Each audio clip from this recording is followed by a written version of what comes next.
தான் பவுசே நான் அடிக்கும்போது மற்றவங்கள குறை சொல்லி பார்த்துருக்கீங்களா? பார்த்ததில்ல தானே? என்ன சொல்கிறது புரியல நினைக்கிறீங்க தானே? ஒரு ஊரில் ஒரு ராஜா இருந்தாருங்க. அவர் எப்பவுமே அன்றாட வாழ்க்கையில் சூரிய நமஸ்காரம் பண்ணிட்டு தான் அடுத்த வேலை ஆரம்பிக்கணும்னு அவர் கொள்கையாக வச்சுருந்தார். காலையில் வெடிஞ்சிடுச்சு, சூரியனை பார்க்கலாம் சொல்லிட்டு கிளம்பி போகிறாங்க. ஜன்னலை திறந்த உடனே ஒரு பிச்சைக்காரன் நிற்கிறான். அவருக்கு என்னடா இது ஒரு இன்ட்ரிக் ஆகிப்போச்சு. இது பிச்சைக்கார முகத்தில் முடிச்சிட்டோம், இன்றைக்கி எப்படி இன்றைக்கி பொழுது போகும் சொல்லிட்டு ஒரு மாதிரி டென்ஷனாக இருக்கார். அந்த ஒரு இதில் திரும்பி கொஞ்சம் போகிறாங்க. தள்ளாடி போட்டு போச்சு. இது தள்ளாடி போட்டு சொல்லிட்டு ஒரே இதாகி போச்சு. கொஞ்ச நாள் வச்சு காவலாளி கூப்பிட்டு நம்ம பிச்சைக்கார முகத்தை முடித்தோம், எப்போ அந்த பிச்சைக்காரை கொண்டு வாங்க. கொண்டு வராங்க.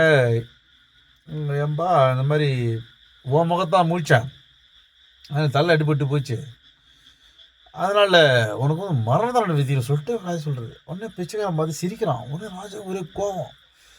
இது ஒரு இதாகி போய் சொல்லிட்டு பார்த்தா, இல்லைங்க ராஜா, நான் உங்கள் முகத்தில் முழிச்சதுனால உங்களுக்கு தலையில் தான் அடிபட்டுது, ஆனால் நான் உங்கள் முகத்தில் முழிச்சதுனால எனக்கு மரண தண்டனை வந்து சொல்லிட்டு ராஜாக்கிட்ட ஒரு மாதிரி பேசுகிறான்.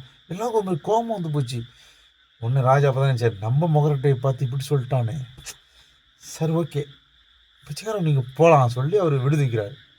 இதில் என்ன தெரியுதுன்னா, நம்ம நினைக்கிற சிந்தனைகள் கரெக்டாக இருந்தால் நம்ம பயணிக்கும் விதமும் ஒரு மாதிரி நல்லா இருக்கும் சொல்லிட்டு எல்லாருக்கும் ஒரு வணக்கம் தெரிவித்துக் கொள்கிறேன். நன்றி நன்றி நன்றி.